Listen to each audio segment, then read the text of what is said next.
Week 17 gave us a lot. The Browns made the playoffs, a phrase that a couple of years ago I thought I may never say again. Financial analyst John Walford led the Rams in Jared Goff's absence to a win over the Cardinals, with a performance that can probably be best described as stable and sufficient. But give him credit, to play your first game this season with the playoffs on the line and throw for 230 yards with a completion percentage in the high 50s is really no small feat.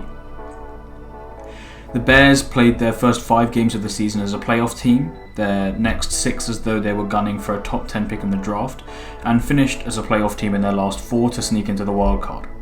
And of course we had the NFC East. The benching of Jalen Hurts, whilst only trailing by 3 points in the belief that Nate Sudfeld was the real answer to Philly's quarterback woes this season, was questionable to say the least. Giants fans and players weren't happy, and I don't think they'll forget this anytime soon. That being said, I also find it difficult to justify the complaints of a 6-10 team for not making the playoffs. But here we are. In this video I want to talk about Miami. A bit of an up and down season. They started solidly to go 3-3 before their bye. Ryan Fitzpatrick was then benched and Tua took over from week 8 onwards. Things went mostly up from there. Brian Flores got his defense to start clicking on all fronts, with Xavier Howard pulling in 10 interceptions this season, a league high, and Emmanuel Ogbah causing quarterbacks serious problems with 9 sacks. Offensively, they were less solid. Less interceptions and a higher completion percentage. We saw glimpses of trademark Tua that we saw at Bama, but understandably, given that it's his first season there, it was an adjustment period and he did make some mistakes. Tua led the Dolphins to 10-5 before they were blown out of the water, no pun intended, by the Bills in the final week's game to ultimately miss out on the playoffs. We also saw Tua attempt significantly more passes than he had been asked to in any of his previous starts, and he also threw more picks in this game than he has all season. So where offensively did it go wrong?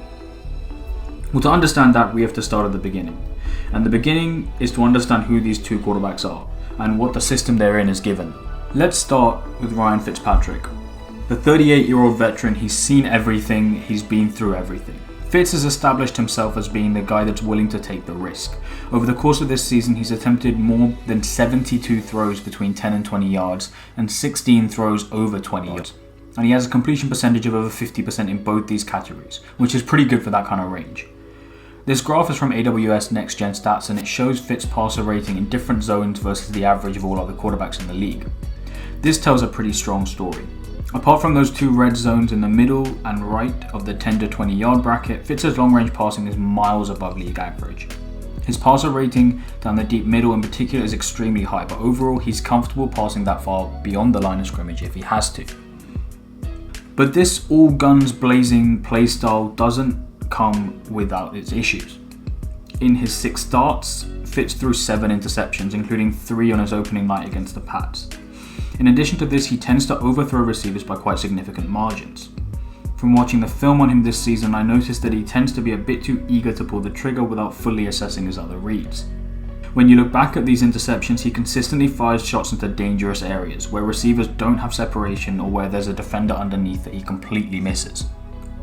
This is all part and parcel of his game. It's what makes him your best bet in the fourth quarter, but slightly less attractive in the first 3. If you need a guy to lead a fourth quarter comeback, which the Dolphins needed on a few occasions this season, Fitz is your guy. He can chew up yards and get you from your 10-yard line to the opponent in a matter of minutes. He'll take the risk, he'll make the big throws, and if he absolutely has to run, he's got the frame to break a couple of tackles. In other scenarios, he might struggle. His completion percentage has hovered around 60% his entire career, coupled with his average of throwing an interception per game, and you start to understand why he hasn't established a secure team for more than 4 years.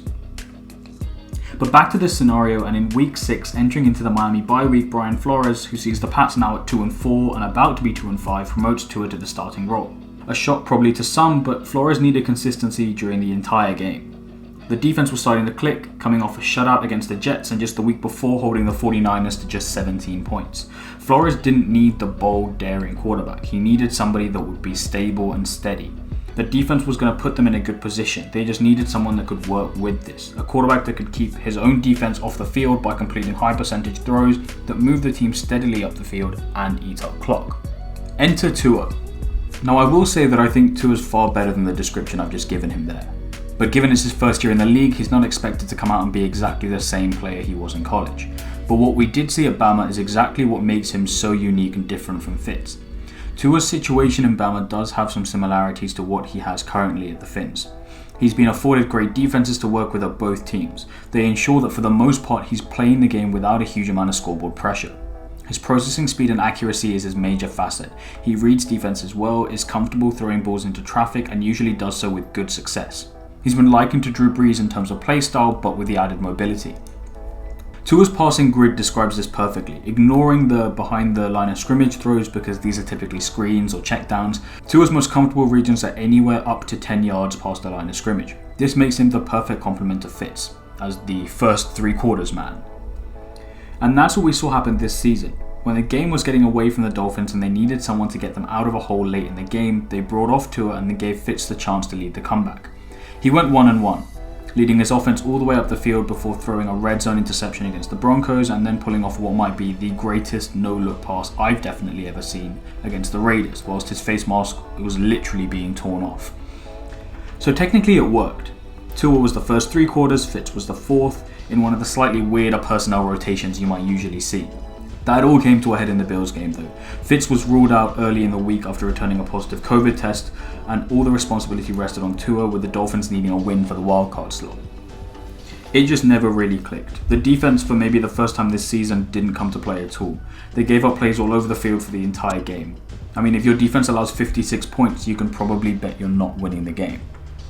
The Dolphins were forced to play Tua in a way they hadn't all season. Chan Bailey called 58 passing plays, considerably more than the average 28 attempts per game he's had throughout the season. Tua attempted 17 throws over 10 yards with a completion percentage of just 35%. His stats read well, but a lot of his numbers came when the game was already done. He threw just 89 yards in the first half, and as they went into the break 28-6 down, the game was already getting away from them. What happened after the break was actually Tua throwing 16 of those 17 deeper throws, of which he completed just 5. He also threw 3 picks, which is the most unusual part of this game. Tua threw 3 picks in his 9 games during his junior year at Bama, so I had to have a closer look at the film to try and understand what really happened. It's a mixture of everything.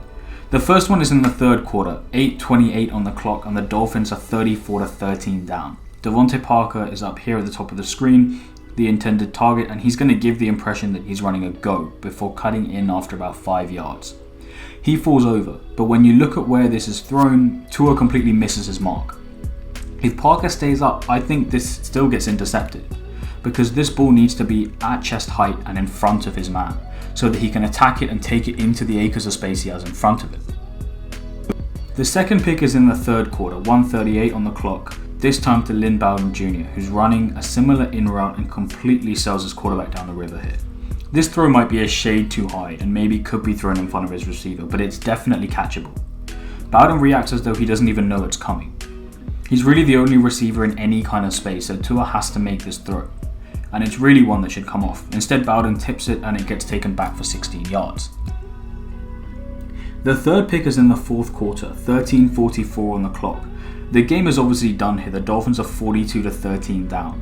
When looking at this video in isolation, this is on Tua. It's 1st and 10. They obviously need big yardage plays, but this throw to Mike Gesicki is a low probability throw because there's traffic in front and behind him. This needs to be given far more airtime so that Gesicki can use his height and make a play, but Tua overthrows this by a long way and it's easily picked off. Add to this that Isaiah Ford is open at the bottom of the screen because his defender is playing off-man coverage, and you see that this throw was just completely unnecessary and far more risk than reward. When I try and make sense of this quarterback situation in Miami, I see this specific game as a turning point, a blessing in disguise. Fitz is 38. He's not going to be around forever. This system of having a quarterback play the first 3 quarters and turning to someone else in the fourth if you need a comeback isn't going to last and won't be successful. Because when you get to a point where you can't bring in someone else like they did against the Bills, you've now got to play with a guy who's not had any experience in that role. I really do believe that Tua is the future of Miami, and I hope that all of this talk of them looking at a QB in this year's draft is just media and nothing concrete. They have 2 picks in the first round in positions most teams could only dream of having. Use them to build around your guy. Get an offensive lineman and a wide receiver with your first 2 picks. Don't waste one on a quarterback. Bring in an OC that's going to be more flexible to build a playbook around Tua's current game. Whilst making sure you're putting him in favourable positions to play his best football, you'll start to establish the other facets he needs to bring, like the deep ball threat and maybe a little bit more patience when reading coverages. If you'd left Tua in against the Broncos and the Raiders, he might have lost both of them. The Dolphins might have finished 9-7. Does it really matter? They still missed the playoffs. Tua might have put up a better performance in the first half against the Bills when that game still had a chance of being competitive. Brian Flores is just in his second year and he's already setting up a strong Dolphins team. I think he'll be given time to make this a real success. For that, he has to take some risks. I mentioned this in a podcast I recorded a couple of weeks ago. I really hope that there's a game in the future that's slightly more expendable than the previous few, and Flores gives Tua a chance to develop the other side to his game, because stunting it like they did this season is only going to cause problems in the long run. Hi guys, thanks for tuning in to this video. I wanted to take a minute just to give you a little bit more information about what else we've got going on this platform in terms of the other content that we're producing. If you're interested in being part of a discussion, then I'd highly recommend taking a look at our Substack channel, where we're posting match previews, match reviews, and then other educational content looking forward to the draft and educational pieces to help you understand more about the game, and also creating a forum where we can have proper discussions about anything football related. I'm looking to merge the world of statistics and game film analysis as much as possible, showing you my entire thinking process in order to make more insightful inferences about the game. Our YouTube videos take on average about 20 to 25 hours to create, so the Substack is a way that you can help support this channel whilst also getting something back in return. We have a few tiers of membership, including a free one if you guys are interested in just trialing the newsletter initially, but I definitely recommend checking it out because there's going to be a lot more exclusive content coming to there. Thanks for watching. Don't forget to like, comment and subscribe. Until next time, that's a wrap.